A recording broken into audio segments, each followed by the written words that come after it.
여러분 안녕하십니까? 최근 오락가락한 코스피가 사흘 만에 반등했습니다. 외국인과 기관이 쌍끌이 매수에 나서면서 4% 넘게 급등했습니다. 취재기자 연결합니다. 윤재 기자. 네, 윤재입니다. 코스피가 다시 5,300선에 바짝 다가섰습니다. 네, 코스피는 지난주 금요일보다 208.90포인트 오른 5,298.04에 장을 마쳤습니다.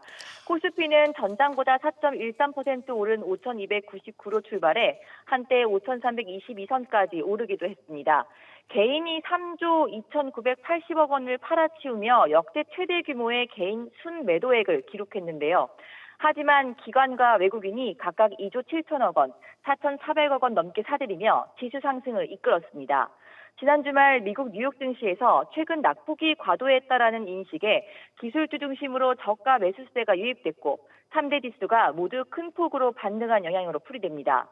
코스닥도 상승했습니다. 전거래일 대비 46.78포인트 오른 1,127.55에 거래를 마쳤습니다. 역시나 반도체 대장주들이 지수 상승을 주도했습니다. 네, 그렇습니다. 삼성전자는 전 거래일보다 5% 오른 16만 5천 원의 거래를 시작했습니다.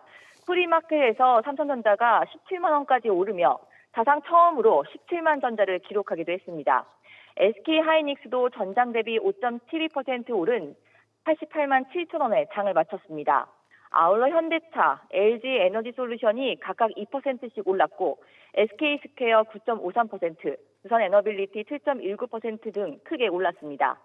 서울 외환시장에서 달러원 환율은 전 거래일보다 9원 20전 내린 1,460원 30전에 마감했습니다.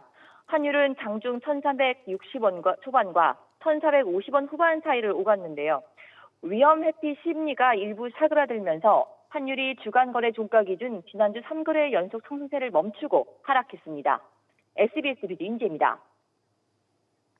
국내 가상자산거래소 2위 업체인 빗썸에서 62조 원 규모의 이른바 유령 코인이 오지급되는 대형 사고가 발생했습니다.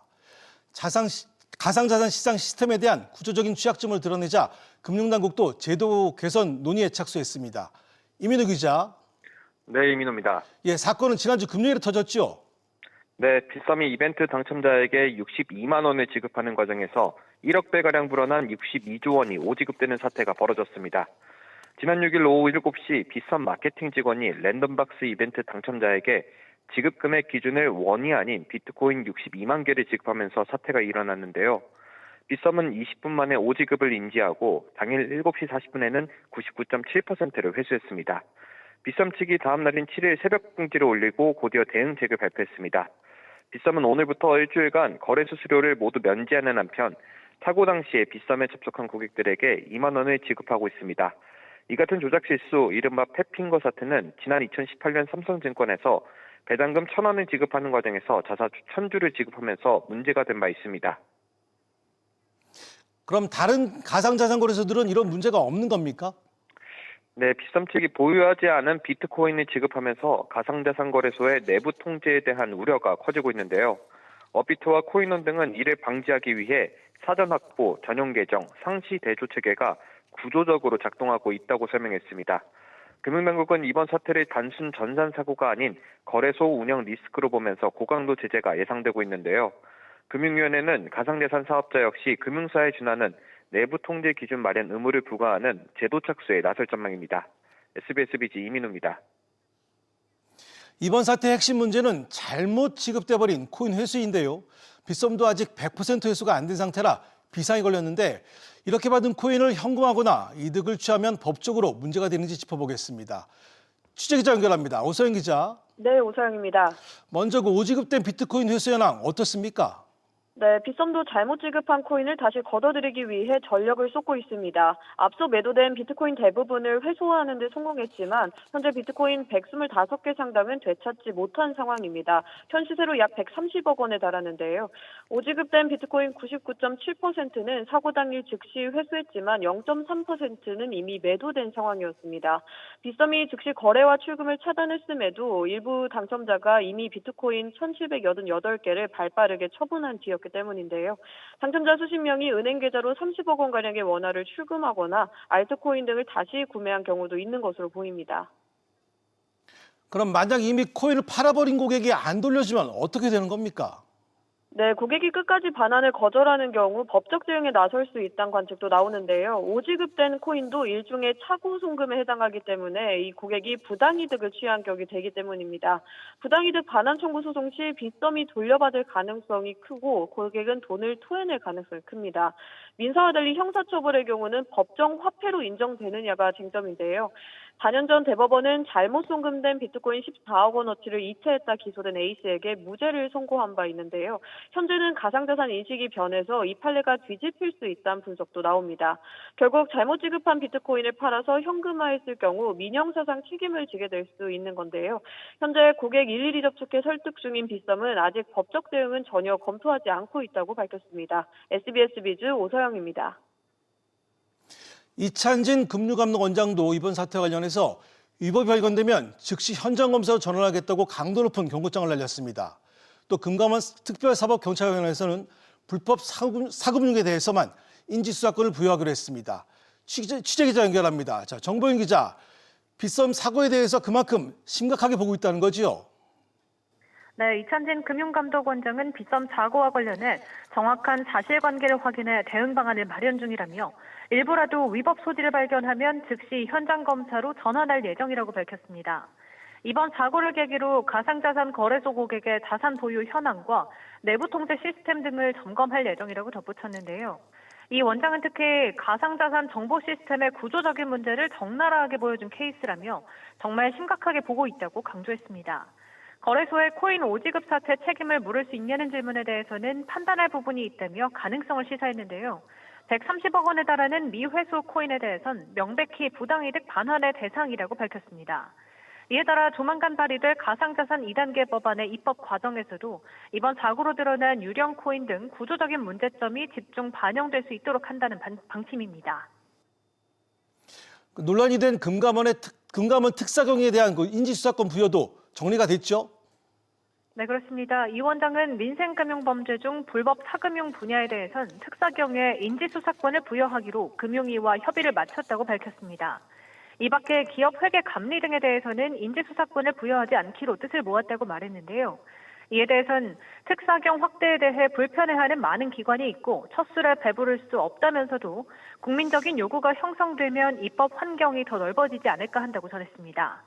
한편 적법성 논란이 불거진 중간검사 발표는 공익적인 필요가 있는 경우에만 금융위와 협의를 거쳐 공개하되 원칙적으로 제한할 방침입니다. SBS 비즈 정보윤입니다. 이재명 대통령이 연일 임대사업자 압박을 이어가고 있습니다. 매입 임대제도 폐지 검토를 시사한 데 이어서 등록임대주택 혜택 축소 가능성도 내비쳤는데요. 청와대에 나가 있는 취재기자 연결합니다. 김한진 기자. 네, 김한진입니다. 네, 이 대통령이 조금 전 또 메시지를 내놨습니다. 네, 이 대통령이 등록임대주택 혜택을 줄여 일반 임대주택 수준으로 세제를 개편할 가능성을 시사했습니다. 이 대통령은 오후 자신의 X에 서울 시내 등록임대주택 약 30만 호는 취득세와 재산세, 종부세 감면과 영구적 다주택 양도세 중과 특혜를 받는다고 올렸습니다. 그러면서 의무 임대기간에 대한 보상은 임대기간 동안의 세금 감면과 종료 후 일정 기간의 양도세 중과를 제외하면 충분하지 않냐고 반문했는데요. 일정 기간 처분 기회는 줘야겠지만 임대기간 종료 뒤 각종 세제가 일반 임대주택과 동일해야 공평하다고 강조했습니다. 이 대통령은 의무 임대기간과 일정한 양도세 중과 제외 기간이 지난 등록임대 다주택이 시장에 풀리면 수십만 호의 공급 효과가 있다고 설명했는데요. 또 자본주의 사회에서 집을 여러 채 갖든 금값의 초고가 주택에 살던 자유지만 그로 인해 파생되는 사회 문제에는 일정 부분 책임을 져야 한다고 덧붙였습니다. 이 대통령 앞서 그 매입 임대 제도에 대한 회의론을 언급했어요. 그렇습니다. 이 대통령이 어제 저녁에 자신의 X에 한 사람이 수백 채씩 집을 사게 허용하면 수만 채 집을 지어도 부족할 수밖에 없지 않겠냐고 의문을 제기했습니다. 이 대통령은 임대사업자 등록만 하면 집을 얼마든지 사모을 수 있다는 것이 이상하다고 지적하며 매입 임대를 계속 허용할지에 대한 의견을 묻는다고 질문을 던졌습니다. 매입 임대는 기존 주택을 사들여서 세입자를 받는 형식인데요. 임대료 증액 5% 이내 제한과 10년 장기 거주가 보장돼 임차인의 주거 안정성이 높다는 이점이 있습니다. 다만 등록만 하면 제한 없이 매입할 수 있어서 매물이 잠기고 집값을 자극할 수 있다는 부작용이 지적된 만큼 이 대통령이 공급 부족 해소를 위해 매입 임대 폐지를 염두하는 것 아니냐는 해석이 나옵니다. SBS 비즈 김한진입니다. 보신 것처럼 대통령은 임대사업자의 세제 혜택이라는 방패를 뺏어서 다주택자 매물을 끌어내겠다는 건데요. 어떤 변화가 예상되는지 취재 기자 연결합니다. 박연신 기자. 네, 박연신입니다. 네, 그 매입 임대제도 사실상 폐지 수순으로 간다고 봐야 할까요? 구체적으로 어떻게 바뀔까요? 네, 이미 대출은 막혔고 종부세 혜택도 사라져 지금도 식물 상태나 다름없는데요. 대통령의 말은 아예 숨통을 끊겠다는 의도로 해석됩니다. 예상되는 방향은 크게 두 갈래인데요. 하나는 신규 임대사업자 등록 자체를 막는 방식, 다른 하나는 남아있는 양도세 중과 제외 같은 미미한 혜택까지 없애는 방식입니다. 등록 제한이나 세부 요건 조정은 시행령 개정으로 가능한 부분이지만 양도세 특례처럼 세제는 법 개정이 필요해 국회에서 거센 공방이 예상됩니다. 다주택자 압박에는 효과가 있겠지만 그 부작용을 우려하는 목소리도 크던데요. 네, 그렇습니다. 일단 매물 유도 측면에서는 확실한 채찍이 될 것이라는 분석이 나옵니다. 실제로 서울에서만 향후 3년간 임대 의무 기간이 끝나는 물량이 37,000호에 달합니다. 하지만 반대편 우려도 큽니다. 우선 똘똘한 한 채 현상이 심화될 가능성이 높습니다. 비교해서 비교 열위에 있는 좋은 건 남겨두고 더 안 좋은 똘똘한 한 채에 대한 그 선호라 심화가 더 되지 않을까 저는 그렇게 예상하고 있습니다. 또 등록 임대주택 상당수가 빌라나 오피스텔인 만큼 제도가 흔들릴 경우 영세 임대인뿐 아니라 세입자들의 주거 안정도 함께 흔들릴 수 있습니다. 연 5% 임대료 상한과 장기 거주 보장에 의존해온 세입자들은 일반 임대차 시장으로 넘어가면서 전월세 부담이 급격히 커질 수 있다는 우려가 나옵니다. SBS 비즈 박연신입니다. 미 트럼프 행정부의 관세제 인상 압박 속에 대미투자특별법 처리를 위한 움직임이 분주합니다. 국회는 여야가 합의한 특별위원회 구성 방안을 먼저 의결했는데요. 김성훈 기자. 네, 김성훈입니다. 대미투자특별법 처리를 위한 특위활동이 시작됐습니다. 네, 그렇습니다. 여야는 국회 본회의에서 대미투자특별법 처리를 위한 특위 구성 안건을 의결했습니다.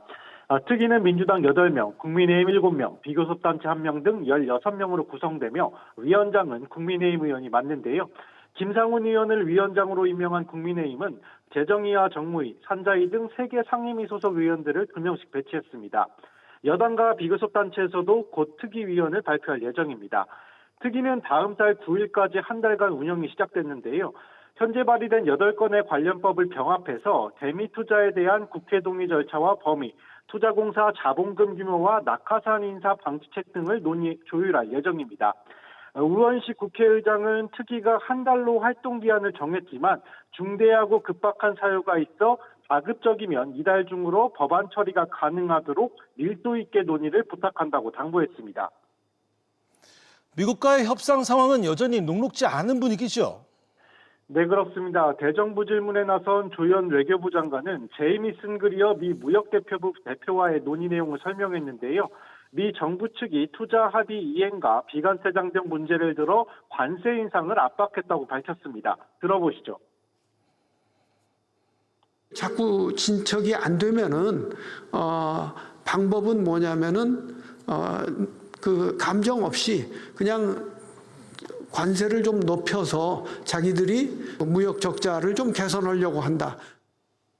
조 장관은 또 미 국무장관과 회담을 통해 원전과 핵 추진 잠수함, 조선협력 등 안보 문제 논의를 위해 미국의 각 부처를 망라한 협상팀이 2월에 오는 것을 확인받았다고 설명했습니다.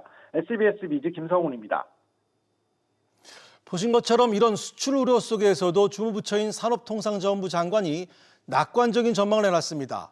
다음 달 초 미국 대미투자특별법이 국회를 통과하면 미국 측이 관세 인상을 유예하거나 아예 철회할 가능성이 높다는 겁니다. 자세히 알아보죠. 박효준 기자. 네, 박효준입니다. 오늘 산업부 장관이 기자간담회를 했는데요. 특히 자동차 관세 인상의 우려에 대해서는 뭐라고 했습니까? 네, 김정관 산업통상부 장관은 관세 인상 관보 계제와 실제 인상 시점에 대한 기자들 질문에 현재 인상 시점이나 이런 내용을 예단에 계산하지 않는다고 즉답을 피했습니다. 대신에 김 장관은 이 3월에 대미투자 특별법이 통과가 되면 트럼프 대통령의 관세 인상이 유예되거나 철회될 가능성이 높다고 말했는데요. 트럼프 대통령이 문제 삼은 대미투자 특별법 처리 지연에 대해 여야는 3월 초까지 처리하기로 한 상황입니다. 김 장관은 관세 인상 관보 계제가 아직 이루어지고 있지 않은 것에 대해 정부 노력덕이라고 자평했는데요. 관련해서 보통 관보 게재하는데 3일에서 일주일이면 되는데 2주가 됐다는 건 여러 방면에 우리의 노력들이 미국 측에 전달된 측면이 있다고 말했습니다. 미국에 줄 선물, 그러니까 1호 투자에 대한 관심도 높은데 언급이 나왔습니까?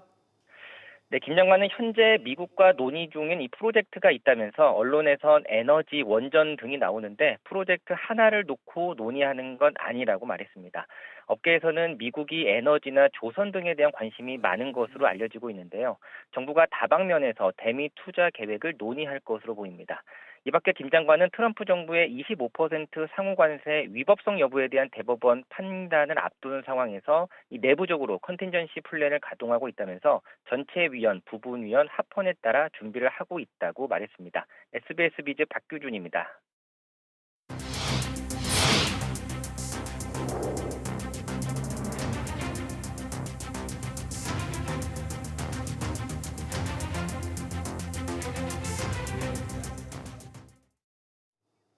국내 자산가 해외 유출 통계 자료로 가짜뉴스 논란을 일으킨 대한상공회의소에 대해서 산업통상부가 엄중한 책임을 묻겠다고 밝혔습니다. 검증 없는 자료로 여론을 호도해 정책 신뢰를 무너뜨렸다는 건데 대한상인은 거듭 고개를 숙였습니다. 조수기 기자입니다. 김정관 산업통상부 장관은 최근 대한상의의 국내 자산가 해외 이탈 우려 보도자료 배포에 강한 유감을 나타냈습니다. 법정 단체로서 공적 책무와 책임을 망각한 사례입니다. 국민과 시장을 혼란에 빠뜨리고 정책 환경 전반에 대한 신뢰를 훼손하는 심각한 사안입니다. 특히 사설 이민 컨설팅 업체의 추정치를 최소한의 검증 절차도 거치지 않고 자의적으로 해석한 것에 엄중한 책임을 묻겠다고 밝혔습니다. 논란이 된 건 대한상의가 지난 3일 배포한 보도자료입니다.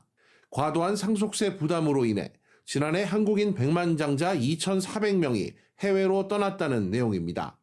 알고 보니 부유층 이민을 컨설팅하는 회사 자료를 공신력 있는 통계로 포장한 가짜뉴스였습니다. 국세청이 확인해 보니 해외로 이주한 10억 이상 고액 자산가는 연평균 139명에 불과했습니다. 이재명 대통령의 강경 메시지와 정부 인사들의 연이은 비판에 대한상의는 즉각 고개를 숙였습니다. 국민과 시장 그리고 정부의 불필요한 혼란과 불신을 초래했습니다. 이는 명백한 상해의 잘못으로서 법정 단체로서 있어서는 안 될 일이기에 최태원 대한상의 회장도 책임 있는 기관으로서 데이터를 면밀히 챙겼어야 했다며 사무국을 강하게 질책한 것으로 전해졌습니다. 상의는 내부 검증 시스템 강화 등 재발 방지책을 내놨지만 정부의 고강도 감사와 정책 신뢰 훼손 속에 사태 파장은 당분간 이어질 전망입니다. SBS 비즈 조슬기입니다. 설명절을 앞두고 장바구니 물가에 대한 걱정이 커지는 가운데 국세청이 생필품 가격을 끌어올린 폭리 탈세 기업들에 대한 조사에 나섰습니다. 밀가루와 설탕 같은 기본 먹거리부터 생활용품까지 가격은 올리고 세금은 피한 업체들이 대거 적발됐습니다. 이한나 기자입니다. 가공식품 원료인 밀가루를 가공하는 대한제분. 제조사가 한 사전 모의를 통해 수년간 가격과 출하량을 담합하고 제품 가격을 44.5% 인상했습니다. 담합 규모는 6조 원대, 탄로 혐의 액수는 1,200억 원에 달합니다. 간장과 고추장 등을 만드는 샘표식품은 주요 원재료의 국제 가격이 내려갔는데도 과점적 지위를 이용해 가격을 10% 넘게 올렸습니다. 수백억 원의 영업이익조차도 사주 자녀 법인으로부터 포장용기를 고가 매입하고 고액의 임차료를 지급하는 등 부당하게 소득을 축소한 금액임을 확인하였습니다. 첨가물 유통업체는 낮은 관세로 수입할 수 있는 혜택인 할당 관세 적용으로 과일을 8% 낮은 가격에 들여왔지만 소비자 가격은 오히려 4.6% 인상했습니다. 분식 프랜차이즈 가맹본부는 원재료비 인상을 이유로 가격을 11% 인상하고 용량을 20% 넘게 줄이는 슈링크플레이션으로 마진을 높였습니다. 이번 4차 세무조사는 설 명절을 앞두고 먹거리 생필품 등 장바구니 물가 불안을 야기하는 탈세자에 대한 조사로 총 14개 업체이며 전체 탈루 혐의 금액은 약 5천억 원입니다. 앞서 국세청은 세 차례 물가 세무조사에서 오비맥주의 리베이트와 수수료 과다 지급으로 제품 가격이 22.7% 인상됐다고 보고 1,000억 원을 추징했습니다. 국세청은 공정위와 검찰, 경찰 수사로 담합이나 독과점이 확인된 업체에 대해서는 즉시 세무조사에 착수하겠다는 방침입니다. SBS 비즈 이한나입니다. 9억 원이 넘는 돈을 그것도 14일에 걸쳐 털어가는 보이스피싱이 최근 발생했습니다. 하지만 관련 금융기관들의 사고 방지 시스템은 전혀 쓸모가 없었습니다. 어떻게 된 일인지 오수영 기자가 취재했습니다. 70세 장모 씨는 지난달 9억 원이 넘는 돈을 보이스피싱 당했습니다. 장 씨는 한국투자증권 금융투자상품에 가입해뒀던 돈을 순차적으로 해지한 후 피싱범에게 모두 송금했습니다. 금융감독원 그리고 검찰청을 검사를 사칭한 자로부터 연락이 왔고, 그리고 또 사건에 연루가 됐다고. 한투증권 PB 직원은 보이스피싱 같다고 말하면서도 상부 보고나 경찰 신고 등의 조치 없이 고령 고객인 장 씨의 요구 그대로 돈을 은행 계좌로 옮겨줬습니다. 출근날 제가 또 오셔가지고 회사에서 자금 출처 전수조사를 해야 된다라고 저한테 말씀드려요. 장 씨가 6일 뒤 피싱범 지시를 받고 금융상품을 추가 해지하며 검찰 조사로 돈을 검수받아야 한다고 했을 때도 PB 직원은 별다른 조치 없이 장 씨의 남은 자산 전부를 송금해줬습니다. 해당 직원이 장 씨의 국민은행 계좌로 옮겨준 총 9억 4,150만 원을 장 씨가 회당 4,900여만 원씩 22번에 걸쳐 피싱범에게 이체하는 동안 국민은행 이상거래 탐지 시스템 FDS는 작동하지 않았습니다. 기존 보이스피싱이 매일 송금하도록 피해자를 유도했다면 장 씨를 속인 일당은 짧게는 이틀 간격을 두고 5천만 원 이하로만 이체하도록 유도했습니다. 국민은행 관계자는 피싱범들이 5천만 원 미만으로 소액 분산 이체를 하면서 대포 계좌 2개를 활용했다면서 보이스피싱 모니터링 시스템의 허술한 점을 알고 공략한 것이라고 설명했습니다. 이어 대포 계좌로 돈을 받았다가 다시 피해자 계좌로 돌려주기도 함으로써 일상적인 거래인 것처럼 위장해 이상거래 탐지 시스템도 피해갔다고 밝혔습니다. 실제로 범죄 일당은 4억 원을 가로챘다가 피해자 계좌로 다시 전액 송금하는 등 대담한 수법을 보이기도 했습니다. 앞선 보이스피싱 사례들과는 달리 돈 일부를 실제로 돌려받은 장 씨가 진짜 검찰과 금감원의 자금 조사인 걸로 믿게끔 한 뒤 더 큰 돈을 추가로 송금받은 겁니다. 결과적으로 고령의 고객이 피싱범에 속아 금감원 검수라고 통장 적요에 기입하며 9억 원 넘는 돈을 송금하는 동안 은행 직원 누구도 장 씨를 만류하지 못했습니다. 금감원은 한투증권과 국민은행의 대처가 미흡했다고 평가했는데 민원이 접수된 만큼 사실관계를 확인하겠다고 밝혔습니다. SBS 비즈 오수영입니다. 설명절이 일주일 앞으로 다가온 가운데 치솟은 물가에 대한 고민이 깊으실 겁니다. 차례상 차림 비용이 1년 전보다 4% 넘게 올랐다고 하는데요. 그래도 조금이나마 부담을 덜 수 있는 방법이 있습니다. 최나리 기자가 알아봤습니다. 차례상 준비에 나선 손님들로 시장에 모처럼 활기가 돕니다. 저희도 차례를 준비하기 때문에 고기도 필요하고 여기가 다른 동네보다는 조금 아무래도 싸고 품질도 좋고. 겹겹이 쌓여있는 선물 박스. 대목을 앞둔 상인들도 기대에 부풀어 있습니다. 기대하죠. 내일부터는 좀 바쁠 겁니다. 약간의 인상분이 있는데요. 요새 물가에 비해서 많이 인상됐다 그런 느낌 정도는 체감 물가는 여전하지만 장바구니 부담을 줄이려면 전통시장이 그나마 유리합니다. 올 차례상 차림 평균 비용은 전통시장이 18만 원에서 23만 원, 대형마트는 22만 원에서 27만 원 선입니다. 1년 전보다 최대 4% 올랐습니다. 서울시 농수산식품공사에 따르면 곶감, 대추 등 임산물과 나무류, 수산물, 축산물은 대형마트보다 전통시장이, 사과, 배 등 과일이나 가공식품은 전통시장보다 대형마트가 더 저렴합니다. 전통시장은 이번 주 설맞이 환급 행사도 진행합니다. 34,000원을 9배 이상을 사면은 만 원짜리 환급 행사를 하나 받았고 갑니다. 그다음에 67,000원을 받으면 2장을 받았고 가요. 값싸고 좋은 질 좋은 상품을 구매해서 소비자들한테 갈 수 있도록 이렇게 하자. 5일간의 행사 기간에 그 금액이 소진되면은 행사가 끝납니다. 대형마트들은 한우 반값 행사와 함께 이마트는 차례상 간편식 30%, 롯데마트는 장난감을 40% 할인하는 등 고물가 속 손님 맞이에 나섰습니다. SBS 비즈 최나리입니다. NH농협은행이 K푸드에 선제적으로 모험 자본 투자를 단행합니다. 강태영 농업은행장은 오늘 K푸드 모험 자본 투자 활성화 전략회의를 직접 주재하고 단순 자금 공급을 넘어 시장 진출까지 동반하는 전략 투자 방안을 구체화했습니다. 강 행장은 모험 자본에 대한 과감한 투자가 실제 성장으로 이어질 수 있도록 농업은행이 책임감 있는 파트너가 되겠다고 말했습니다.